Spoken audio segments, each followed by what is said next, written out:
Now, as you know, I like to trial all of my seeds before we add them to the grow along to make sure that you're going to have success in your own gardens. And this is my Clary Sage trial.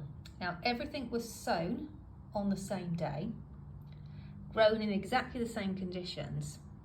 However, these varieties are starting to rot off in the cold, damp conditions in the greenhouse. It's not actually been that bad. However, these varieties here are clearly thriving.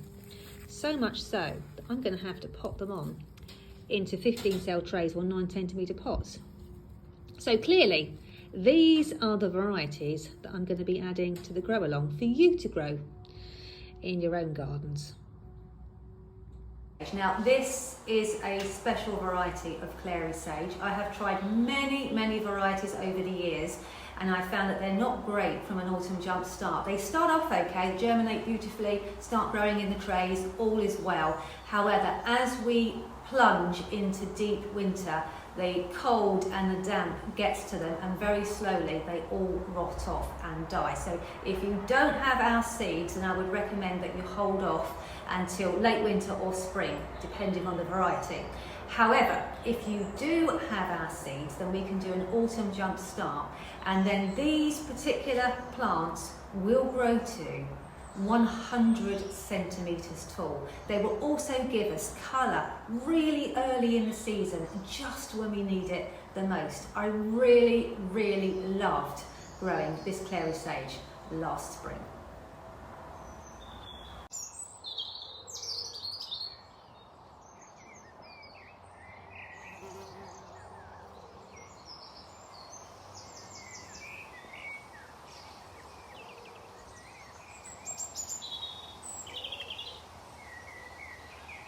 And this is a little project I am working on. So normally you cannot autumn jumpstart Clary Sage. It's just not hardy enough. However, even in that -8, -9 that we had last winter, these were the only ones out of all the varieties I tried that survived and thrived.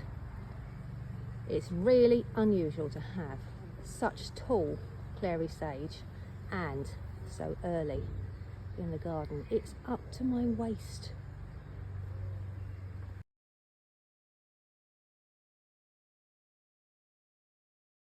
So this is a slightly later sowing. I did this one late winter, and it's looking absolutely beautiful, isn't it? Glowing in the late afternoon sunshine.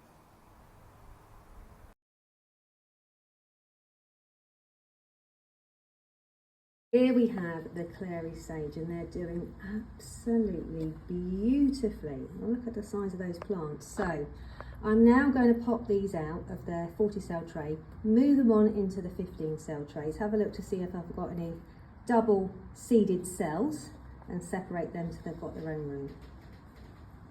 Now I can see they do have plenty of space, so if you haven't got time to do yours at the moment, that's fine. You can leave them probably for another couple of weeks. I'm going on holiday, so I don't want to have to rush to do them before I go, or rush to do them when I get back.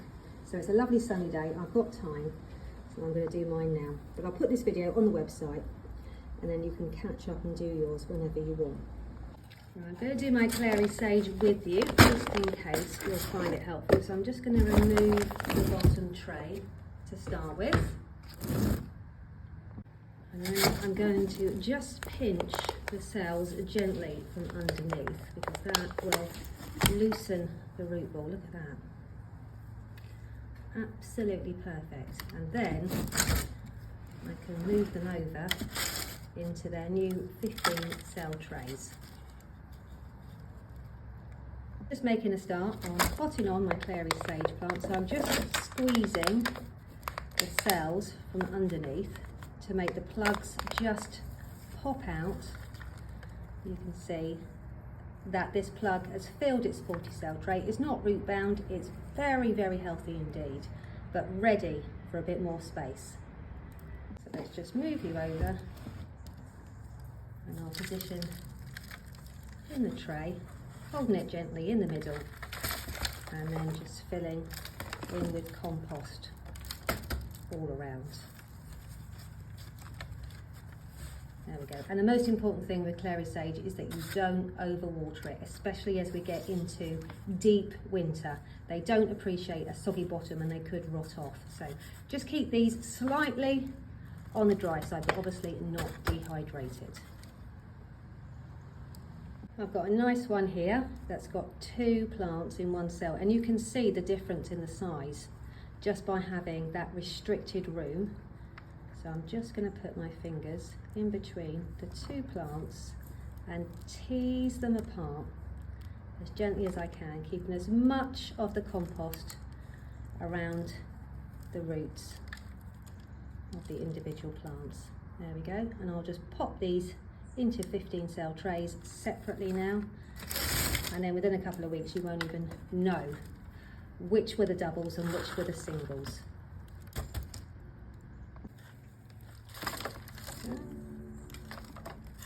I always use a potting tray to catch any of the compost. It doesn't make a mess in my greenhouse and I don't waste any. There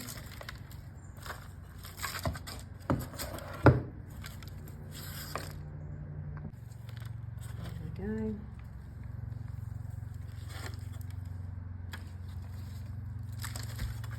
You can just pop all the plants in the trays and then fill them with compost all together at the end. If that's easier for you. It's easier for me. There you go, here's another couple. I found another one that needs dividing, so we'll do that together. Don't worry about these little leaves here going yellow. They're just the seed leaves, so they naturally just wither away when the plant doesn't need them anymore because it's got its true leaves. So again, looking in between, finding the best spot to separate them. Teasing apart, and then I'll pop them on in the tray as before. You can go in there, you can go in there.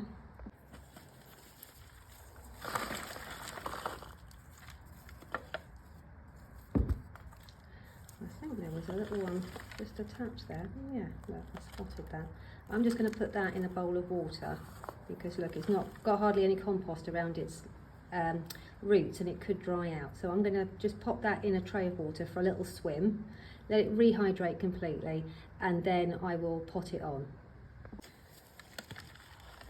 I don't tend to put lots of compost in the bottom because I lift them very slightly as I settle them in anyway.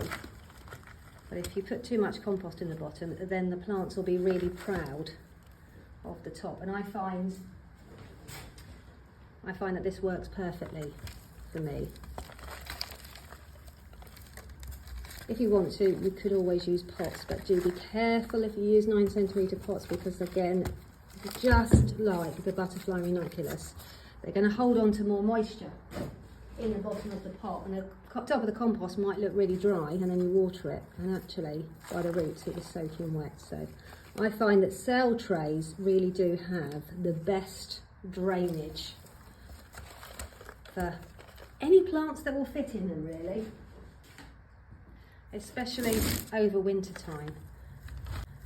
And we need to be careful about damp conditions because the sunshine is so low, the evaporation goes right down, so plants take longer to use up that water, and that's the dangerous part where the rot could settle in before the plants have had a chance to dry out.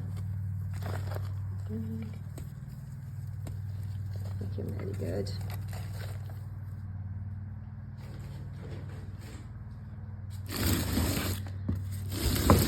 Turn these round. And then what I'll do is I'll put a bottom tray underneath this and then give it a good shake to get rid of any excess compost.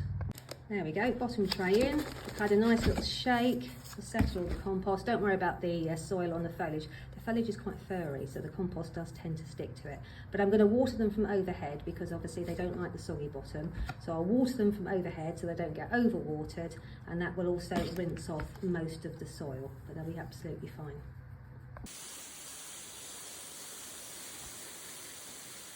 Here are my two little seedlings, just taking a bath. I will leave them there just until I've finished everything else, and then I'll give them a new home, and they should be absolutely fine because they're fully hydrated. What can happen is if you just leave them to one side and then put them in a pot later, they might have lost a lot of their water and then they might wilt. But this way, they'll be as hydrated as it's possible to get, and then they've got a much better chance of going on to survive and thrive.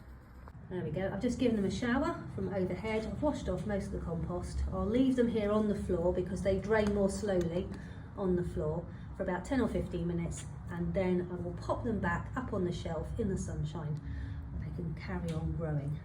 Fast forward 24 hours and here are the Clary Sage, and they have settled in to their new cells beautifully. Look at that. And I've got some more up here on the shelf as well.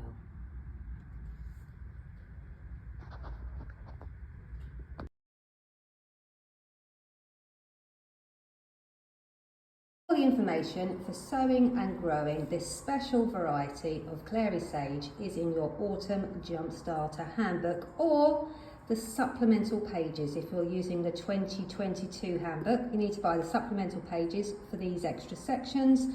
If you've got the 2023 handbook, then it's already included for you.